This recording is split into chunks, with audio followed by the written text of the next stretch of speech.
안녕하십니까, 이정원입니다. 34회 시험 합격자 발표도 있고 해서 이제 35회 내년 시험 대비해서 이제 전력을 다해야 되는 그런 시기가 됐습니다. 자, 우리 입문 과정을 했었죠. 입문 과정에서는 기초 개념들을 봤어요. 그리고 이제 민법의 전체적인 좀 체계를 잡았는데, 그걸 이제 압축해서 기본 과정 하기 전에 이 기억을 좀 이렇게 되살리는 차원에서 입문 과정 전체를 압축해서 기본적인 뼈대하고 그다음에 어떤 기본적인 개념 및 제도들이 있었는가, 이제 그걸 다시 한번 기억을 되살리는 그런 시간을 좀 갖도록 하겠습니다. 좀 빠르게 진행을 할 건데요. 이걸 들으시려면요, 물론 이제 그냥 들어도 괜찮긴 하지만 좀 버겁습니다. 그래서 입문 과정을 한 번은 보시고 보셔야 조금 수월하다는 걸 미리 말씀을 드리겠습니다. 자, 민법 총칙부터 했죠. 입문 과정에서는 크게 세 덩어리 했습니다. 민법 총칙 했고요. 그다음에 물권법 했고 계약법 했습니다. 민사특별법은 단행법이기 때문에 따로 빼서 입문 과정에서는 다루지 않았고 세 파트를 다뤘죠. 자, 그 중에서 민법 총칙은 총 5개 파트로 나눠져 있죠. 그 중에 법률 관계라는 개념이 나왔었어요. 법률 관계는 권리 의무 관계를 말했죠. 그 다음에 그 권리 의무 관계를 변동시키는 원인이 있었습니다. 권리 의무 관계는 어떤 원인에 의해서 변동이 된다 그랬죠. 그 원인을 법률 요건이라고 했고요. 그 법률 요건에 법률 행위하고 법률 규정이 있었습니다. 그 중에 법률 행위가 핵심 개념이었었죠. 그래서 법률 행위와 관련해서 특히 법률 행위의 효력 요건, 매매 계약과 같은 법률 행위가 유효하려면 어떤 요건이 필요한가, 그와 관련해서 목적에 갖춰야 될 요건이 있었고 의사표시 요건이 있었죠. 그다음에 특별하게 대리행위가 갖춰야 될 요건이 있었고요. 그 요건을 갖추지 못하면 법률행위는 무효 아니면 취소할 수 있었죠. 마지막으로 법률행위 부관이라는 개념을 봤습니다. 보통 법률행위에서 2문제, 의사표시도 2문제, 대리 3문제, 무효 취소 2문제, 부관 1문제, 보통 올해 그렇게 출제가 됐습니다. 그래서 총 10문제가 출제가 된다. 자, 그러면 간단하게 개념을 잡아보겠습니다.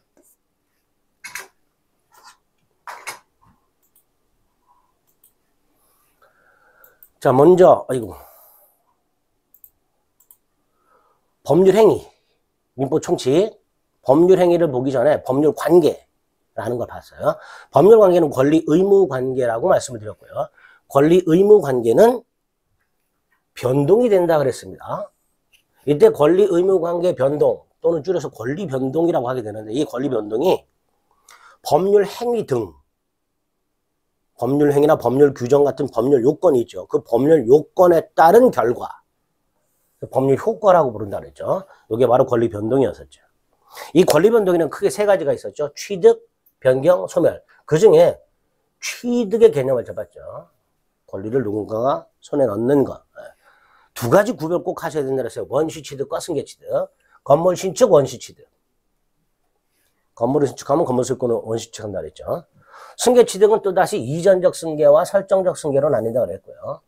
이전적 승계가 또다시 특정 승계와 포괄 승계로 나누신다 그랬습니다. 구체적인 예가 뭐가 있는지는 모르셔도 됩니다. 이렇게 뼈대를 쫙 잡아가셔야 된다 그랬어요. 근데 권리 변동의 원인이 있었죠. 이 원인에 따른 결과가 권리 변동이잖아요. 그 권리 변동의 원인을 뭐라 그랬죠? 법률 요건이라 그랬죠. 법률 요건에 2가지가 있었습니다. 법률 행위와 법률 규정. 법률 행위는 행위자가 원한 대로 법률 효과가 생긴다 그랬죠. 그게 의의고 특징이죠. 그래서 법률 행위 속에는 반드시 의사 표시가 들어있다 그랬습니다. 법률 요건이 법률 행위와 법률 규정이 있다 잊지 마시고, 그 중에 핵심 개념이 법률 행위죠. 법률 행위가 뭐가 어떤 특징이 있는가, 어떤 종류가 있는가, 법률 행위가 유효하려면 어떤 요건을 갖춰야 되는가. 해석은 안 했습니다. 이렇게 의, 특징, 종류, 요건까지 했고요. 요건 중에 특히 효력 요건, 효력 요건 중에서 특히 일반적 효력 요건이라는 게 뭔지를 살펴봤습니다. 예.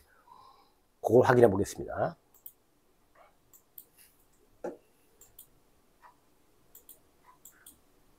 자, 법률행위, 의, 의사표시를 필수불가결의 요소로 하면서 행위자가 원한 대로 법률 효과가 생긴다고 그랬죠. 특징은 말 그대로 의사표시를 필수 요소로 하면서 행위자가 원한 대로 권리가 변동이 되죠. 종류와 관련해서는 의사표시 수에 따라서 의사표시가 하나 있는 일방적 행위인 단독행위와 계약 구별하자 그랬고요. 단독행위는 또다시 상대방 없는 단독행위와 있는 단독행위로 구별이 된다. 여기까지 했습니다. 그다음 법률행위 요건이라고 해서 법률행위가 행위자가 원한 대로 효력이 생기려면 법률행위는 성립해야 되고 유효해야 된다 그랬어요. 성립요건, 효력요건, 공의, 일반적 요건과 특별요건으로 나눠지게 되고 특히 일반적 성립요건 세 가지. 당사자가 존재하고 목적이 존재하고 의사표시가 존재해야 된다 그랬습니다. 그 일반적 성립요건이 갖추어야 할 효력요건이 일반적 효력요건이죠. 그래서 당사자와 관련해서는 권리능력, 의사능력, 행위능력이 있어야 된다 그랬고요. 목적이 확정되어 있고 실현이 가능하며 적법하고 사회적 타당성을 갖춰야 된다 그랬습니다. 그리고 의사표시는 의사표시로 나눠지는데 그 의사표시가 일치하고 하자, 즉 사기 강박이 없어야 된다 그랬죠.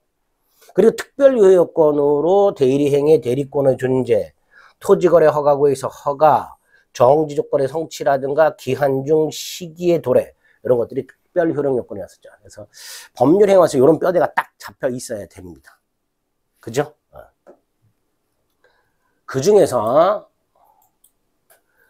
법률행위의 목적이 갖춰야 될 요건 네 가지, 확정성, 가능성, 적법성, 사회적 타당성의 개념을 잡았습니다.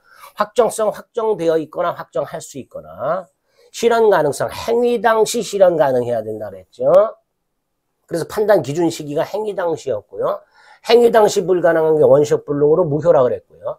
행위 이후 불가능한 걸 후발적 불능이라고 부른다 그랬고 유효라 그랬습니다. 적법성은 강행 규정을 위반하지 않아야 된다 그랬죠. 그래서 강행 규정과 임의 규정 구별할 수 있어야 되고요. 강행 규정이 또다시 효력 규정과 단속 규정으로 나뉜다 그랬습니다. 특히 단속 규정은 강행 규정이지만 그 위반 행위가 처벌이 될 뿐 행위가 무효가 되는 건 아니다 그랬습니다. 마지막 가축의 사회적 타당성이죠. 반사회 질서 행위 103조와 불공정한 행위 104조가 있었죠. 반사회 질서에서 제일 중요한 게 우리 대법원이 반사회 질서 행위다 아니다라고 판결한 거하고 구별하는 거 하고요. 부동산 이중매매 중요했고요. 불공정한 행위는 그 요건이 있었죠. 세 가지. 급부와 반대급부, 현저한 불균형, 피해자의 공박경솔 또는 모경험, 폭리의 폭리의사 이런 것들. 적용 범위, 기부, 경매 같은 데 적용 안 된다 이런 것들. 목적 요건도 이렇게 뼈대가 잡혀 있어야 됩니다. 그 다음에 의사표시 요건이 있었죠. 의사표시가 일치하고 하자가 없어야 되죠. 자, 의사표시에 관해서는 의사는 효과의사를 말하고 표시는 표시행위를 말한다 그랬죠. 효과의사는 다시 진위에 해당되는 내심의 의사와 표시로 추단되는 표시상의 효과의사를 나누게 된다 그랬고요. 표시행위는 말로 하는 명시적 의사표시와 행동으로 보여주는 묵시적 의사표시 이렇게 나뉜다는 거 하고요. 비정상적 의사표시라고 크게 두 가지가 있었죠. 의사표시가 불일치하는 의사의 흠결과 의사표시는 일치하지만 사기 강박이 있는 하자 있는 의사표시는 아닌다 그랬고요. 의사의 흠결은 또다시 의사표시가 불일치한다는 걸 스스로 알고 있는 의식적 흠결과 모르고 있는 무의식적 흠결로 나누고 의식적 흠결에 비진의 표시와 허위 표시가 있었습니다. 비진의 표시는 원칙 유효하되 상당히 알았거나 알 수 있었다면 무효라 그랬고요. 허위 표시는 무효라 그랬습니다. 착오라든가 사기 강박에 의한 의사표시는 유효하되 취소할 수 있다 그랬죠. 의사표시에서 봤던 내용들입니다. 특별유효건으로 대리가 있었죠. 대리와 관련해서는 대리인이 대리권이 존재해야 되고요. 대리 행위를 해야만 본인에게 유효하다 그랬죠. 그거 보기 전에 대리가 도대체 뭐냐 하고요. 특히 대리와 구별해야 될 사자라는 개념을 봤습니다. 대리권은 권한이라 그랬죠. 법률 규정이나 본인의 숙권행위로 발생한다고 했고요. 대리권 소멸 사유가 있었습니다. 본인 사망 같은 경우 그런 소멸 사유까지 봤습니다. 대리행위는 방식을 봤죠. 본인을 위한 것임을 표시해야 된다. 그래야 대리행위가 된다 그랬습니다. 대리인이 선임한 본인의 대리인이 있었죠. 복대리라고요. 특히 목대리는 대리인 자신의 이름으로 선임하되 본인의 대리인이라는 거 잊지 마시고 개념을 정확하게 잡자 그랬습니다. 대리권이 없는 자의 대리행위라고 무권대리가 있었고, 그 중에 협의의 무권대리, 본래임의 무권대리, 그 중에 계약의 무권대리라고 해서 제가 아버지 살 몰래 갖다 팔아먹는 후레 자식을 말씀을 드렸고요. 계약의 무권대리는 유동적 무효이면서 본인이 추인이나 추인 거절할 수 있고 상대방은 최고나 철회할 수 있다고 그랬습니다. 이렇게 뼈대를 잡아주시면 됩니다.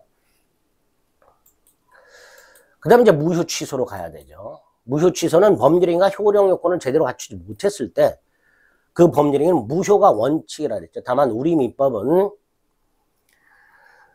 유효화돼 취소를 통해서 무효로 하는 경우도 있다고 그랬습니다. 그래서 무효화 취소는 법률행위가 성립은 했으나 효력 요건을 갖추지 못한 경우를 의미하게 됐고요. 그 중에 무효는 처음부터 효력이 생기지 않는 거죠. 효력이 생기지 않는다는 건 권리 의무가 발생하지 않는다는 거죠. 그리고 입문 과정에서 무효의 종류를 봤어요. 특히 절대적 무효와 상대적 무효 꼭 구별하셔야 되죠. 선의의 제3자에게 대항할 수 있냐 없냐. 있다 절대적 무효, 없다 상대적 무효 그랬죠. 그리고 무효로 확정되어 있는 확정적 무효와 무권대리처럼 불확정적 무효 또는 유동적 무효라는 게 있었죠. 일단은 무효지만 추인 따위를 통해서 유효가 될 수 있는 경우. 취소와 관련해서는 일단 유효한 법률행위를 처음부터 무효로 하는 일방적 의사표시가 취소라 그랬죠. 취소 사유가 있었죠. 행위 당시 제한 능력이거나 착오나 사기 강박이 있었거나. 취소권자도 봤죠. 제한 능력자, 착오로 인하여 의사표시한 자, 사기 강박에 의한 의사표시한 자, 요 사람들의 대리인, 요 사람들의 승계인 그랬죠. 그리고 이 취소권을 행사하지 않고 있는 상태에서 일정한 사유가 생기면 취소권이 소멸하게 되는데 그중에 임의 추인이라는 게 있었죠. 취소권 포기하는 거였고요. 법률행위 한 날로부터 10년이 지나면 취소권을 소멸한다 그랬습니다. 이런 것들을 무효와 취소에서 개념을 잡았습니다. 자, 민법 정칙 마지막으로 봤던 게 뭐였죠? 부관이었었죠. 부관. 요 부관에 의하여 법률행위 효력이 발생하거나 소멸한다 그랬죠. 갑이 을에게 35회 시험에 합격을 하면 자동차를 사주겠다. 을이 35회 시험에 합격을 해야 갑이 을에게 자동차를 사주기로 한 계약에 효력이 생기죠. 그래서 그 35회 시험 합격 따위가 부관이라고 그랬죠. 이 부관은 법률행위 효력이 발생 또는 소멸을 좌우한다 그랬고 장래 발생 사실이면서 당사자가 부과한다 그랬습니다. 이때 장래 발생 여부가 불확실한 걸 조건이라고 그랬고요. 확실한 걸 기한이라고 그랬죠. 조건이 발생하는 걸 조건 성취라고 그랬고요. 조건이 성취되었을 때 법률의 효력이 발생하게 되면 정조건이라고 부르고요. 조건이 성취되었을 때 법률행위 효력이 소멸하면 해제 조건이라고 부른다고 했습니다. 기한은 발생 여부가 확실한 거죠. 기한이 도래했을 때 효력이 생기면 시기, 기한이 도래했을 때 법률행위 효력이 소멸하면 종기 그랬죠. 다만 기한은 확정기한, 불확정기한으로 나뉘기도 한다 그랬습니다. 그래서 이런 식으로 부관의 개념까지를 입문 과정에서 살펴봤습니다. 자, 민법 총칙에서 적어도 이 정도 개념들은 알고 계셔야 기본 과정을 들으실 때 조금은 남들보다 수월하게 들으실 수 있다는 거 다시 한번 확인하시고 기억이 안 나시는 분들은 입문 과정을 다시 한번 이 파트를 들어봐 주시기를 부탁드리겠습니다. 네, 수고하셨습니다.